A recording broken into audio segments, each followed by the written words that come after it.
Muito bem. Vamos, então, hoje falar sobre um assunto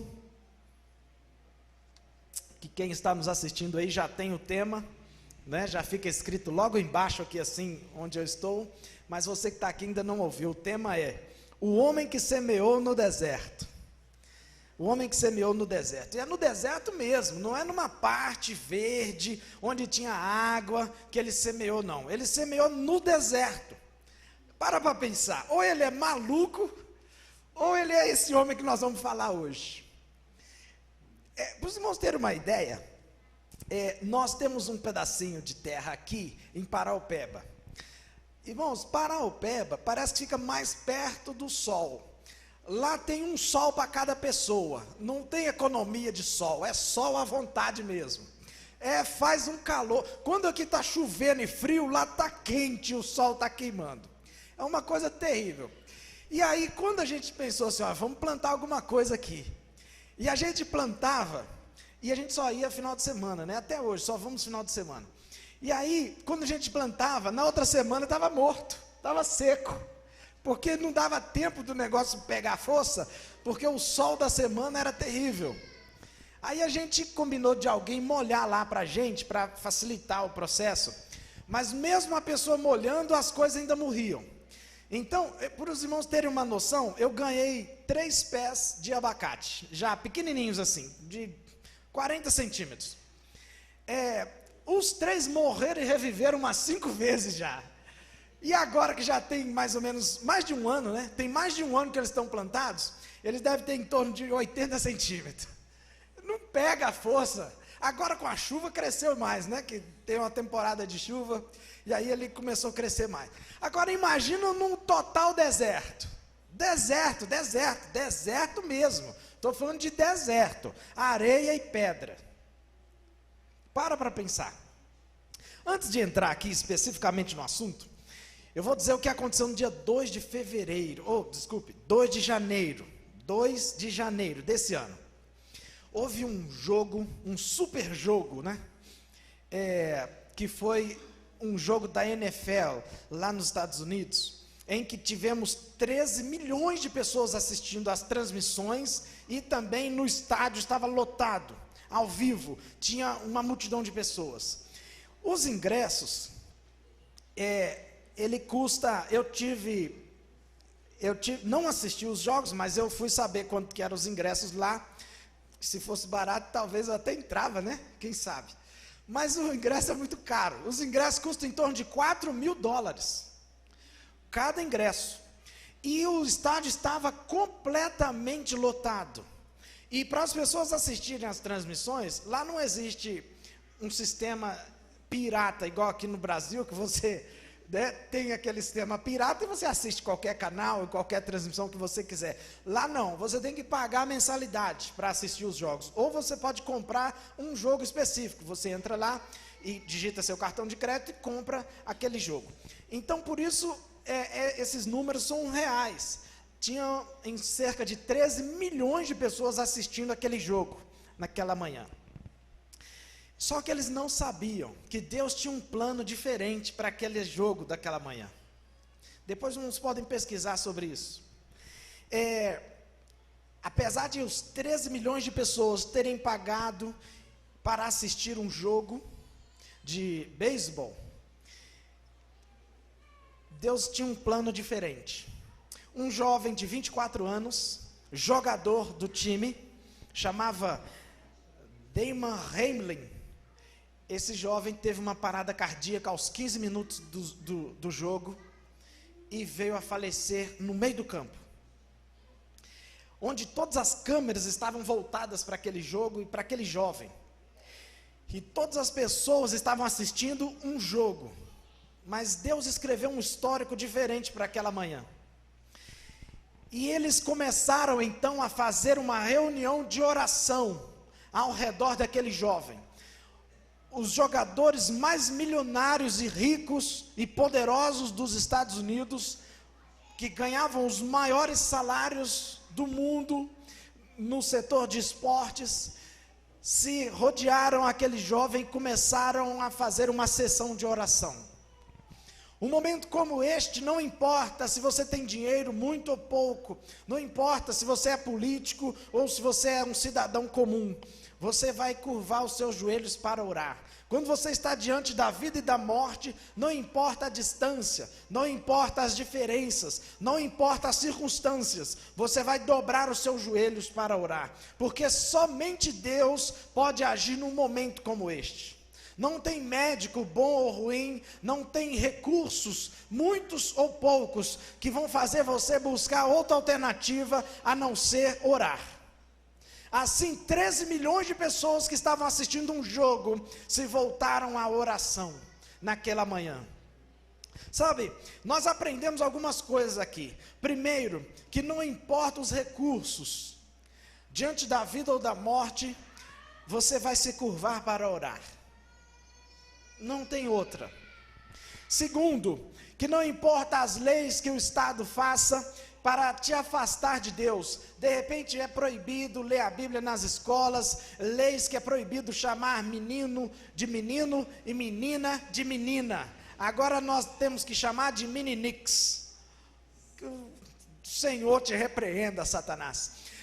A gente não importa essas leis que sejam criadas, num momento crítico, nós vamos ser levados à oração. Isso nós aprendemos naquele jogo que ficou chamado o jogo do We Need of God. O jogo do nós precisamos de Deus.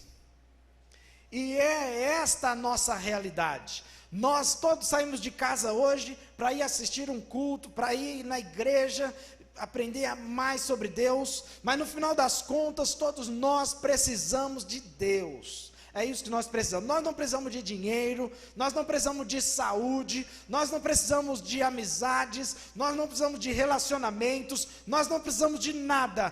Tudo que nós precisamos se resume em We need of God. Nós precisamos de Deus. É isso que nós precisamos. E ponto final. Porque se nós tivermos Deus, nós temos tudo. A Bíblia diz assim: buscai primeiro o reino de Deus e a sua justiça, e todas as outras coisas vos serão acrescentadas. Amém, amém. Sabe, vamos abrir nossas Bíblias para a gente entrar no assunto específico que nós vamos tratar nesta manhã. Gênesis capítulo 26.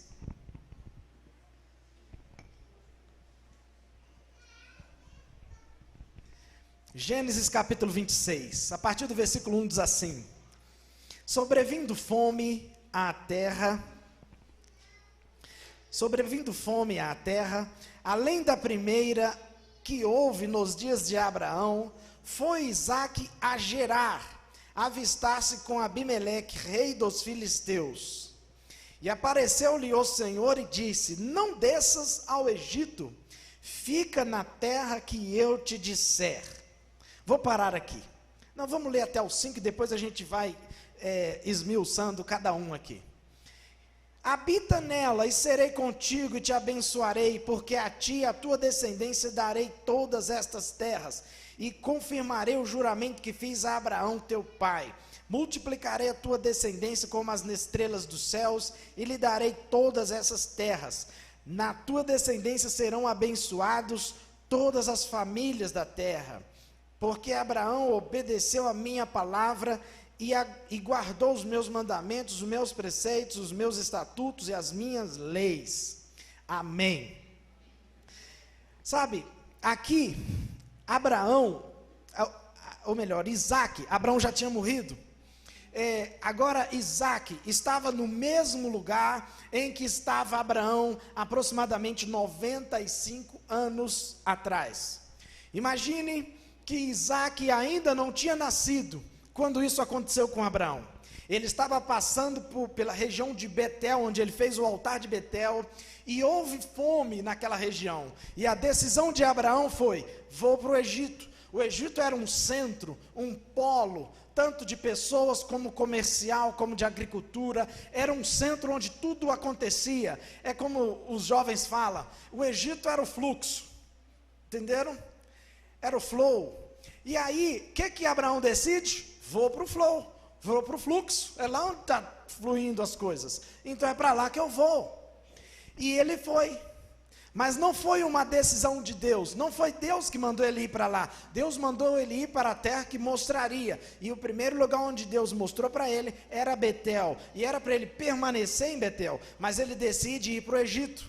Foi para o Egito, teve uma prova com sua esposa, né? Aí depois Deus preservou sua esposa.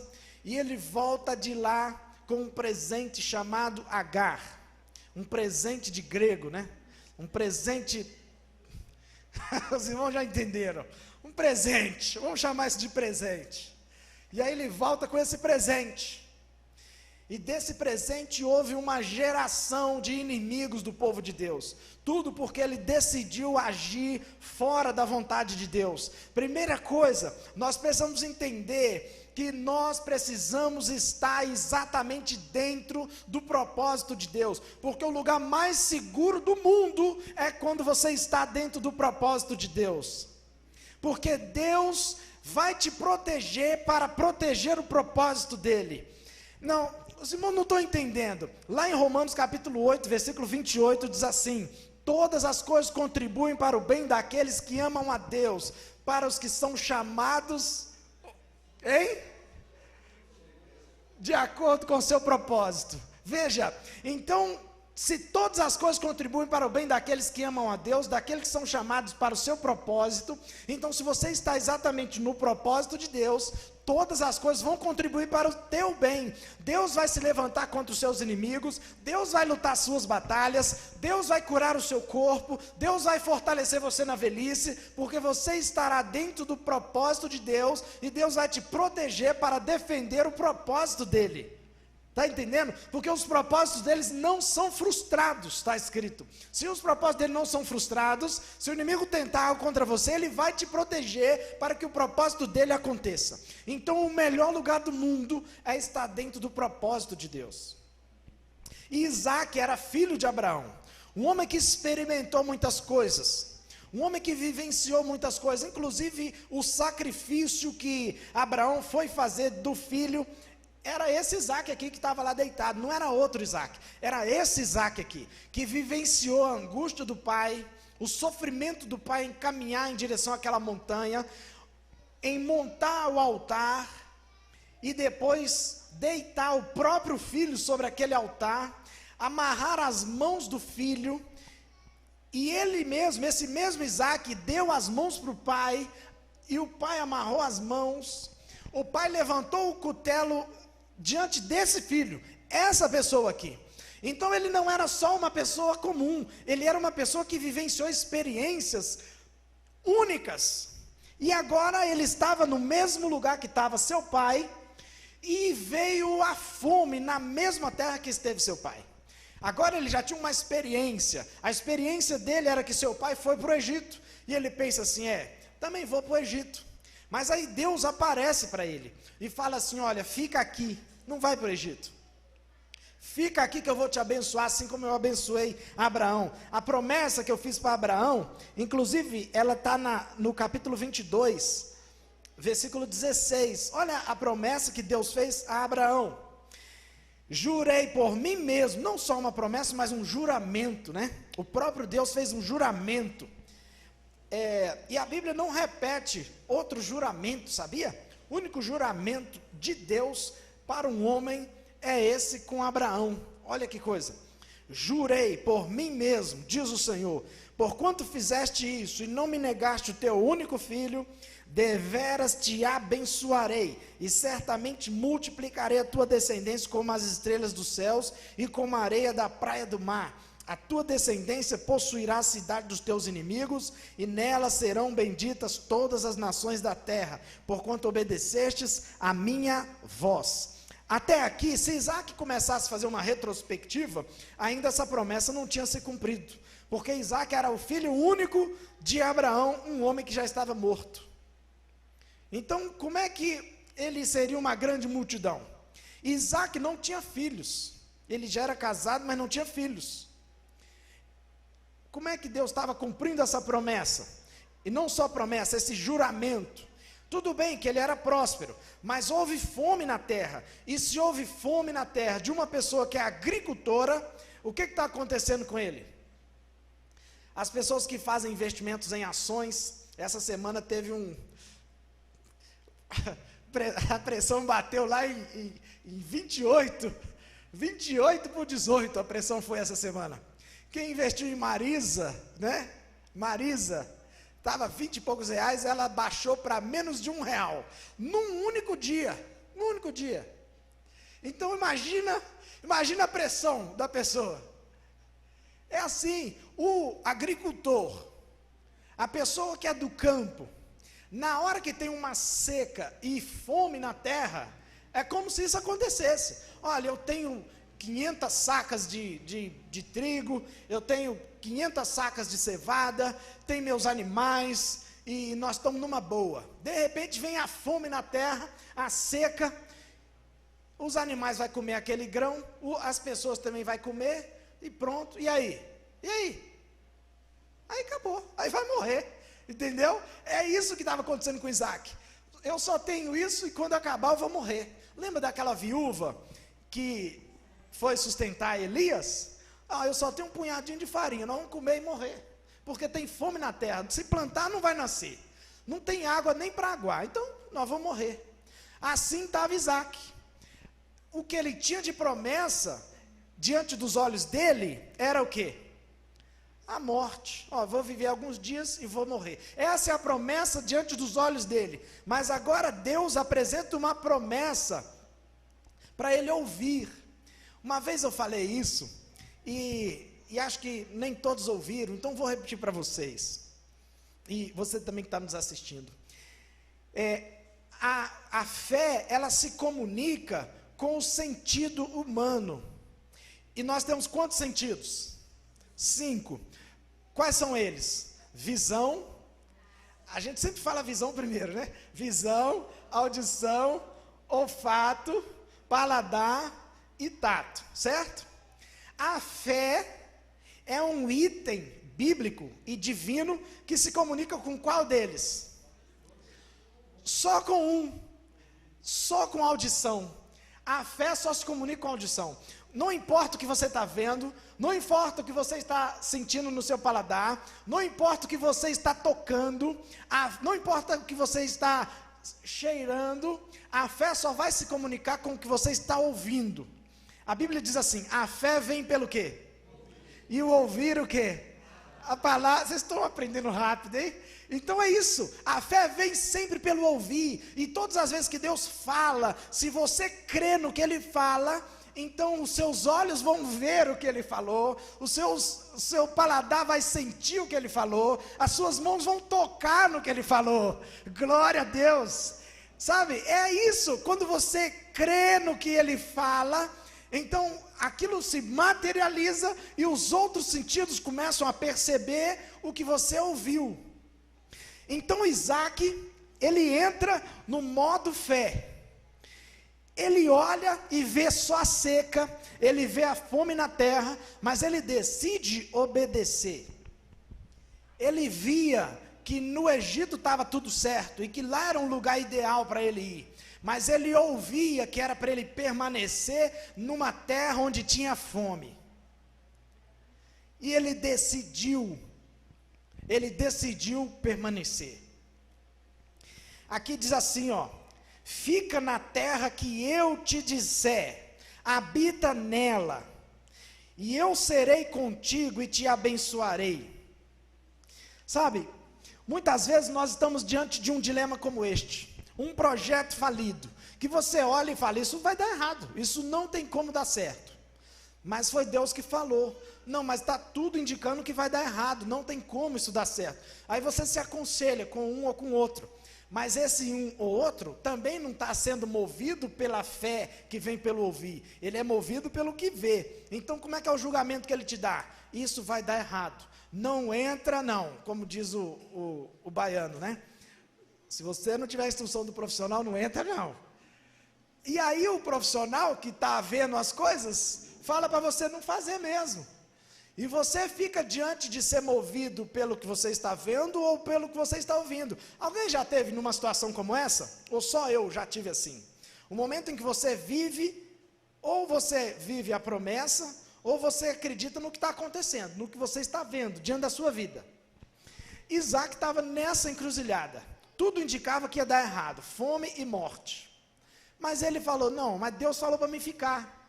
Não, mas vai dar errado, nós vamos morrer. Não, mas eu vou ficar. A mulher fala, não, gente, vamos para o Egito. Não, eu vou permanecer aqui. Mas você é a cabeça dura, hein? Mas eu vou permanecer aqui, porque Deus mandou. Sabe, nós precisamos entender que obedecer o que Deus nos promete, não é somente obedecer e fazer o que Ele fala, é fazer materializar o que Ele prometeu. Então, quando Ele fala para a gente fazer algo, junto com aquilo tem uma promessa. Quando Deus falou para Noé, Noé, faz um barco. Mas, Senhor, não tem nada aqui, nunca vi um barco na minha vida. Noé, faz um barco, rapaz, que vai dar certo. Vai vir uma chuva e vai dar certo. Mas, Senhor, como é que faz um barco? Não sei mexer com barco. Não, Noé, pode fazer que vai dar certo. Aí Noé foi protegido, ele e sua família, dentro do barco. Quando você decide obedecer, Deus decide te proteger. E agora, no versículo 6, diz o que aconteceu. Versículo 6, Isaac, pois, ficou em Gerar. Ele obedeceu. Sabe, este é o ponto em que eu e você precisamos chegar. O ponto em que nós vamos ouvir a voz de Deus, vamos ouvir uma ordem de Deus e vamos decidir executar, cumprir, obedecer. Ah, mas está tudo contrário. Não, mas eu vou decidir fazer, porque é isso que Deus quer para mim. É isso que Deus quer para mim. Sabe, hoje em dia, essa semana, eu estava conversando com um colega, ele também é de alguma igreja cristã, e ele falou comigo assim, rapaz, hoje em dia, para um jovem se casar com uma mulher, tanto ele quanto ela virgens, isso é algo assim, isso é igual jogar na Mega Sena. É não sei quantos milhões para aparecer um caso assim. Faz sentido isso, esse raciocínio dele? Talvez faça mesmo, quem sabe, talvez faça mesmo. Mas é o certo ou não? É o certo. E aí na conversa ele falou assim, olha, as pessoas precisam experimentar o relacionamento antes de entrar nele. Aí eu disse para ele assim, olha, eu entendi seu ponto de raciocínio, mas veja bem, imagine que dois jovens nunca se relacionaram, nunca tiveram namorado, são virgens, perfeitos, assim como Deus manda. E aí esses jovens se casam. Primeiro, eles não sabem o que é casamento, eles nunca casaram, eles não conhecem o casamento. E aí eles vão para a lua de mel, e vão experimentar, e vão vivenciar aquela primeira semana. Só que eles nunca viveram isso com outra pessoa, com ninguém. Então, tudo aquilo, imagine que haja uma nota de 0 a 10. Qual nota vocês acham que eles darão para aquela primeira semana deles? 10, porque eles nunca viveram nada parecido com aquilo. Então, tanto um quanto o outro vai dar nota 10 para aquela primeira semana. Vocês estão me entendendo? Então, o fato deles nunca terem se relacionado com outra pessoa, naturalmente, na primeira semana, a nota que eles vão dar é 10. Mas vamos pensar que eles já tenham se relacionado com alguém. Aí, na primeira semana do casamento, eles chegam e têm que dar uma nota. Aí, o 0 a 10 começa a ficar curto, né? Eles pensam assim, olha, está difícil sair do 5 aqui. A outra vai pensar assim, eu vou dar uma nota 4. É ou não é assim? O outro pode pensar assim, não, eu dou a nota 8. Mas em algum momento vai ser 10? Não vai ser 10. Eu sei que hoje não é sobre relacionamento, mas eu preciso falar isso. As pessoas, elas pensam que se relacionar antes do casamento é bom, mas na verdade é ruim, porque vai interferir diretamente no resultado e no futuro desse casamento. Por isso a Bíblia diz para que as pessoas se casem virgens, porque esse casamento é o casamento recomendado pela Bíblia. Está entendendo? Porque é este que a pessoa, quando chegar no primeiro teste, a nota é 10. No segundo teste é 10, porque ele não conhece nada diferente disso. Mas vamos voltar para Isaac. Isaac obedeceu. E agora, sabe o que ele fez? Ele ficou naquela terra, e ele comia do trigo, da cevada, dos grãos que eles plantavam, né? E aqueles outros grãos lá. Ele comia daquilo, fazia pão, fazia um bolo, fazia um negócio, dava para os animais, que na época eles tinham muitos animais, camelo e ovelhas e tudo mais, e se era tudo seco, eles todos comiam daqueles grãos que eles tinham. Tudo que tinha era aqueles grãos. Eles não tinham como plantar, porque não nascia nada, estava no período de seca, e era um deserto onde eles estavam. Esse deserto ainda existe, é o deserto de Gerar. Ainda existe esse deserto lá. É uma área circular. A própria palavra Gerar significa círculo. Uma área circular, próximo a Canaã e aquela região. Perto de Jerusalém, daquelas cidades ali. Então ele estava ali, comendo daquele grão e dando também para os animais. E aquela quantidade ia acabando. Quanto mais eles comiam, mais aquilo acabava.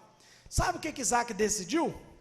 Ele decidiu assim: vamos plantar nessa terra. Olha que coisa. O que eles estavam comendo, eles teriam que fazer o quê? Semear. O que eles gostariam de comer, Isaac decidiu semear. Aqui tem um segredo muito interessante aqui. Sabe, às vezes nós queremos alguma coisa, e às vezes é exatamente aquilo que nós precisamos semear. Precisamos ofertar, precisamos doar, ou seja para alguém, ou de alguma maneira Deus fala isso com você em algum ponto da sua vida, e você entende isso, porque Deus não fala em códigos não, Ele fala claramente, é simples, assim como falou com Isaac: Isaac, fica aqui. Isaac ficou, não é código, não tem código, é simples. E assim como fez e aconteceu aqui, Isaac decidiu que ele precisava de mais grãos para comer, os animais dele precisavam de grãos para comer e para viver, os servos empregados de Isaac também precisavam de mais grãos para comer, porque o grão estava acabando, então ele decidiu semear. Ora, então se eu semear, eu posso ter muito mais. Mas também, diante da seca e da fome, as sementes podem morrer e apodrecer no solo, e eu posso perder toda a minha semeadura e o grão que eu vou comer também. Imagine essa encruzilhada da vida. Isaac decidiu, ele tomou essa decisão.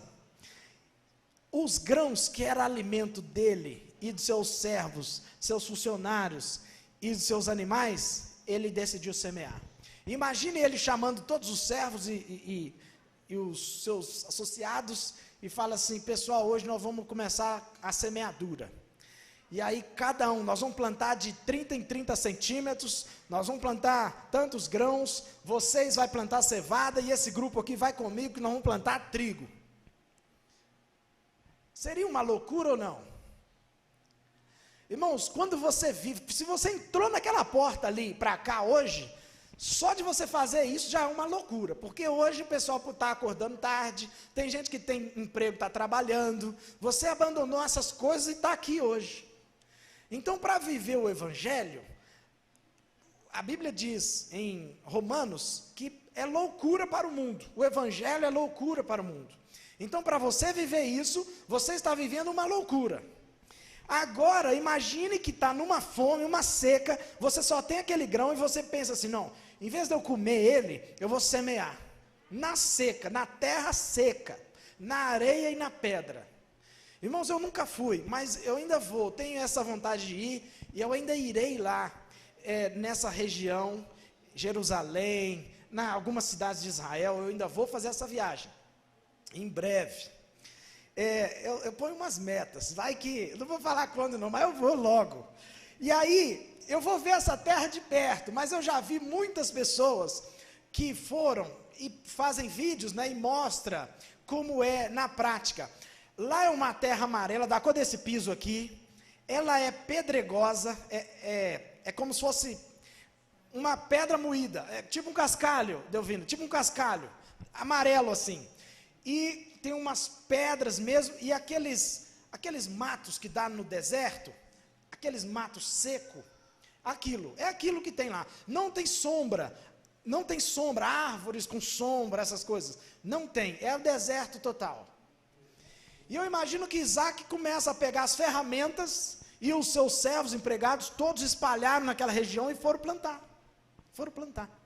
Plantaram a semente que eles gostariam de comer.